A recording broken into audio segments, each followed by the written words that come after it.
Hi everyone, and welcome to another video for Petrichor Soap Company. My name is Mel, and I'm so happy that you joined us today. So this soap is called Unicorn Candy, but before we get into it, I'd just like to say a quick thank you to everyone who's left lovely comments and supported the videos that I've put out so far.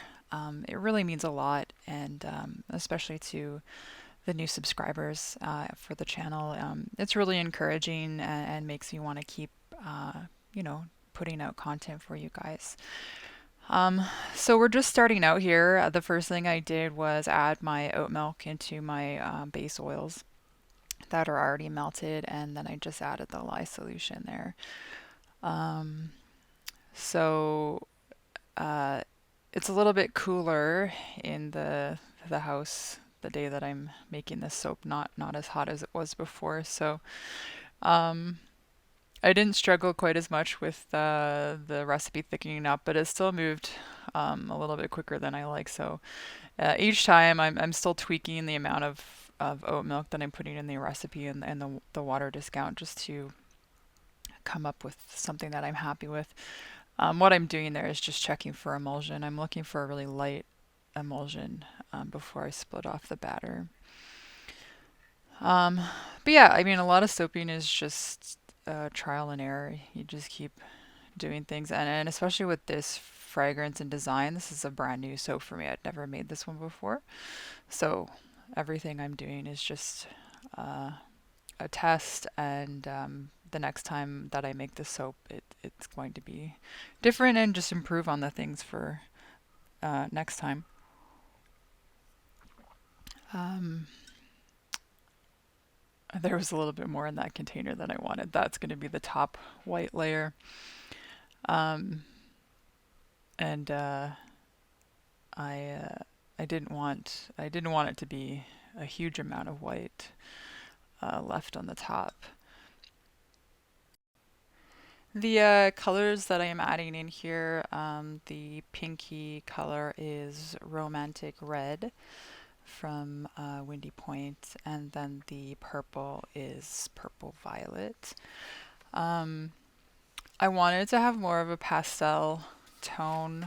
I didn't really get there in the end, so again, that's one of those things that I'll be tweaking for next time. But that's why I just started off with 1 teaspoon of the mica in each.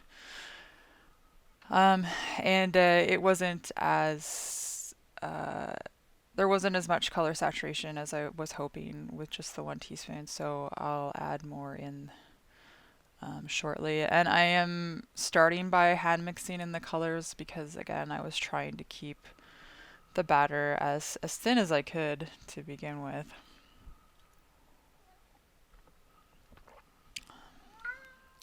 And I think it helped a bit. If you just heard that, that was thunder. Wanted to get in my lap.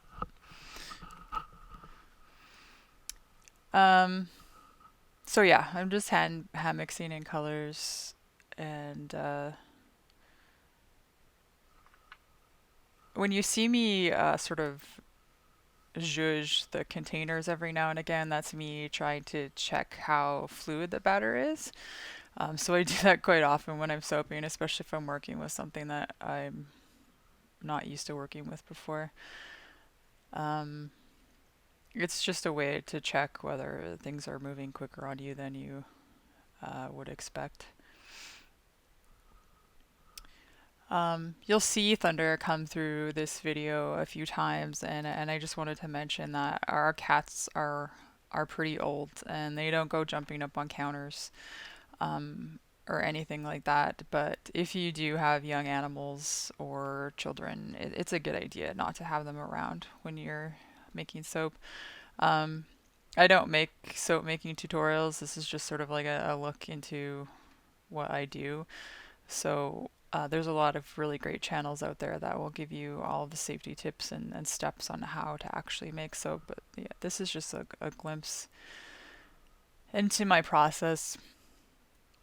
Um, So I've got some titanium dioxide dispersed in water that I'm just adding in here. And I'm gonna again hand stir it in. Titanium dioxide really will not mix fully into your batter by hand. It always needs a bit of a stick blend before the true color will show up. But you can give it a bit of a head start, and just to keep you from over blending the batter in the end. I'm being really careful with how much I add, but I'm just going to dump the rest of it in here soon. So we are kind of getting to the pastel side of things, but a little bit more vibrant than I was hoping for. But who knows, maybe people will end up liking it.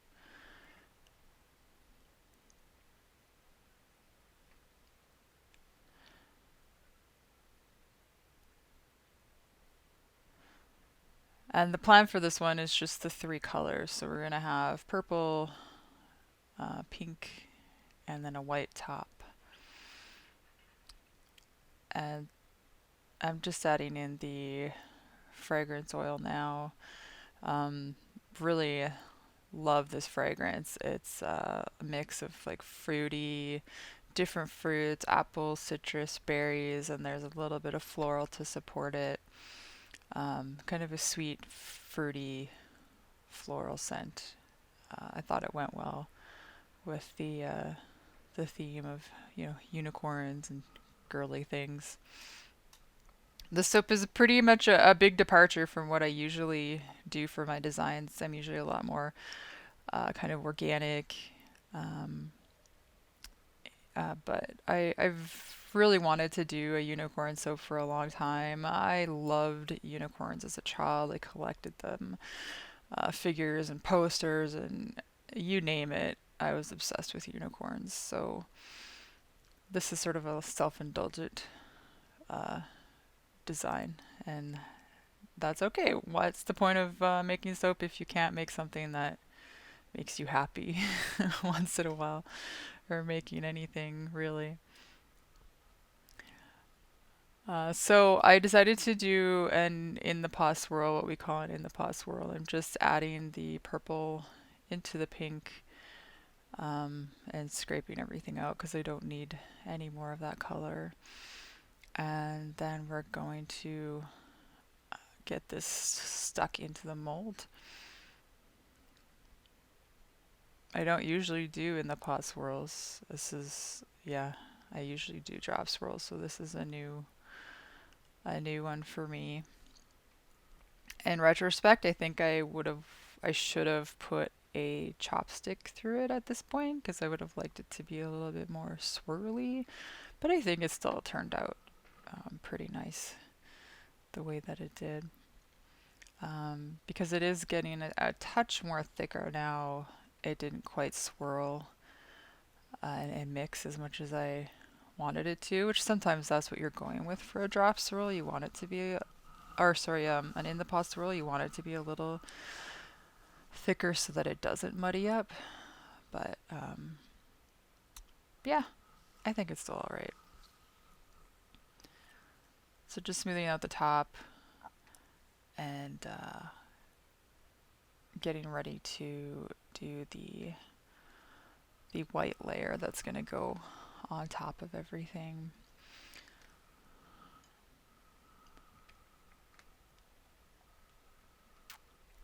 Sometimes you can loosen the batter up just a little by giving it a stir. At this point, I realized that I'd used all of my titanium dioxide already. I have a really hard time saying titanium dioxide. I should just call it TD. So at this point, I'm mixing up some more. So I'm just dispersing it in my distilled water before I put it into the soap batter.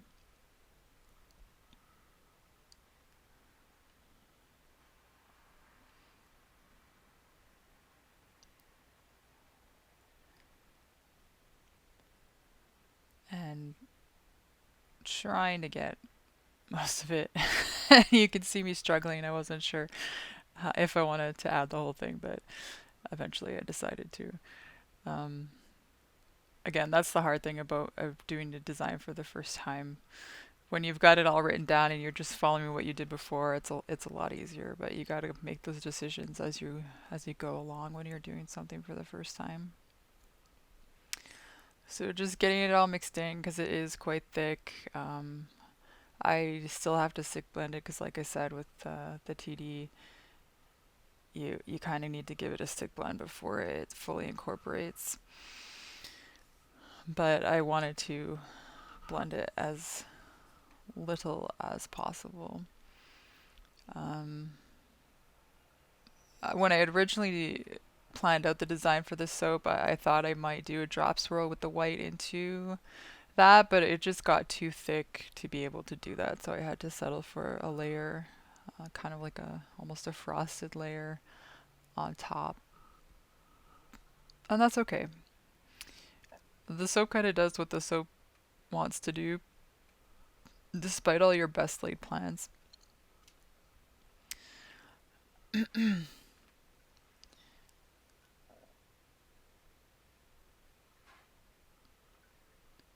So I just wanted to make sure that the fragrance oil was nice and incorporated there because I didn't stick blend it too long. That's why I was giving it a little bit of an extra stir.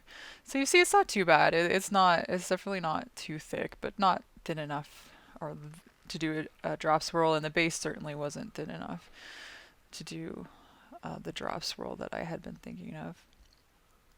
So I have to get everything scraped out. Always scrape out your containers. The more you scrape out, the less obviously you waste and the less you have to clean up after, even though it can be hard when things are moving fast to take the time to scrape everything out carefully.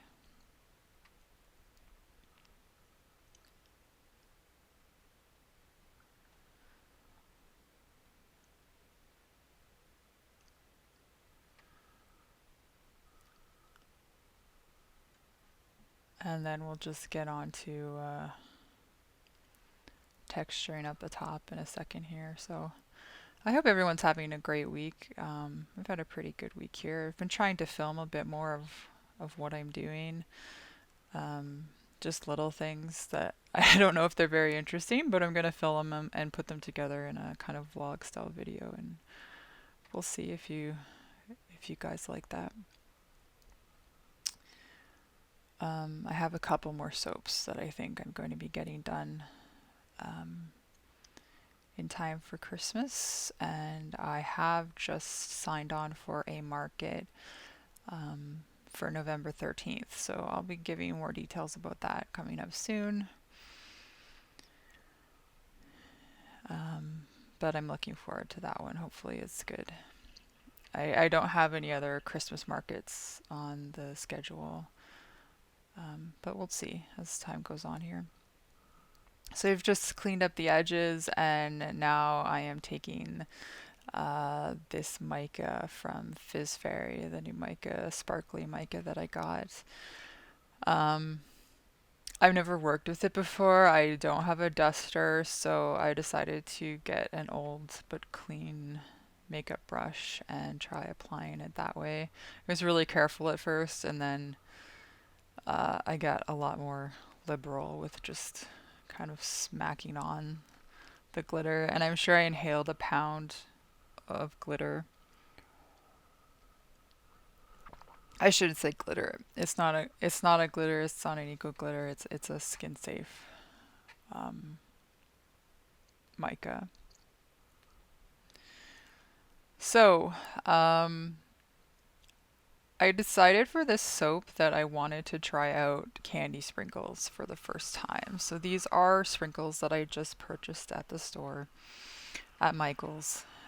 And they're just regular candy sprinkles that you put on like a cupcake or cake.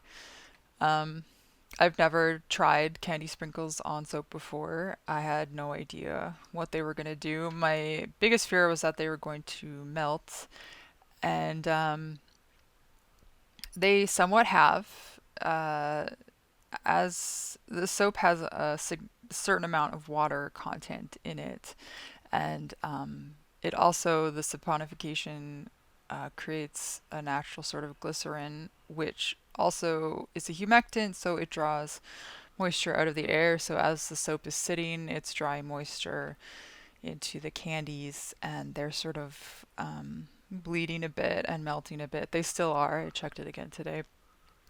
I kind of have to wait and see what it's going to look like in 6 weeks, but I'm not sure if I will do the candy sprinkles again, which kills me because it looks so cool, um, especially in the close-up shots of the freshly made soap that you'll see. But we'll kind of wait and see what we've got in 6 weeks. There's no harm to the soap if they melt. It's just some extra sugar, which is good for lather. And they will just dissolve as soon as you use the bar for the first time. I was deciding whether I was going to put some rubbing alcohol on it or not, or some isopropyl alcohol, and I decided not to because, again, I didn't want to melt the sprinkles or have them bleed too much. So here's just a close-up look of the finished bar, or the finished soap rather. You can't get the sparkles too well, but they do really show up in the sun. And I posted a picture on Instagram where you can really see the sparkly top, but there it is. And you can kind of see what I'm talking about with the sprinkles, especially the gold ones are starting to bleed a little bit, but we're gonna get it cut. And I'm just testing the wire. It looks like I'm playing a guitar, but I'm testing the sound of the wire, so I know it's as tight as I want it to be.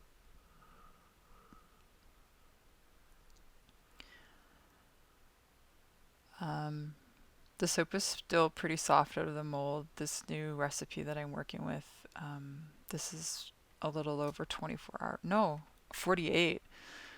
I waited 2 days this time to cut this, and it was still pretty soft. So again, those are things that I'm tweaking and working with just to get everything working the way that I want it to. But so you can see those swirls, the pink and the purple.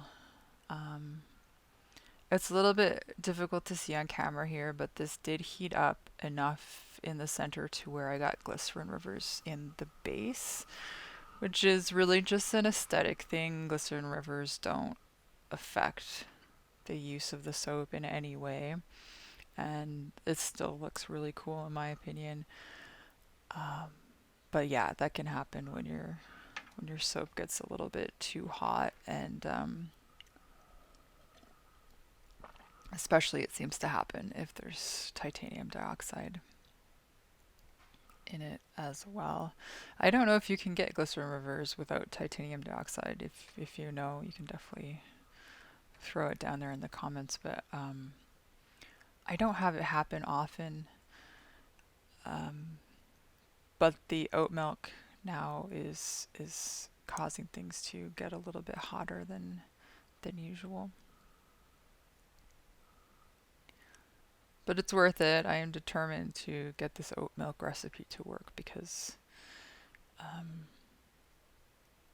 I kind of want it to be my star ingredient of my bar soaps. So there's 16 bars altogether out of this this mold for miniature soap. I mean, obviously it depends on how thick you cut your bars, but I get 16 approximately 140 gram bars out of this loaf mold. And I cut it on the side just to keep it from dragging the sprinkles through the bar of soap and creating those drag marks.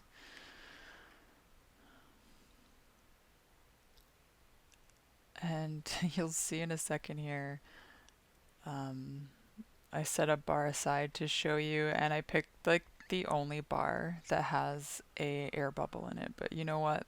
This is handmade soap. So I hope you enjoyed watching this video with me today, and seeing me go through making unicorn candy, and I hope you have a wonderful week. Take care.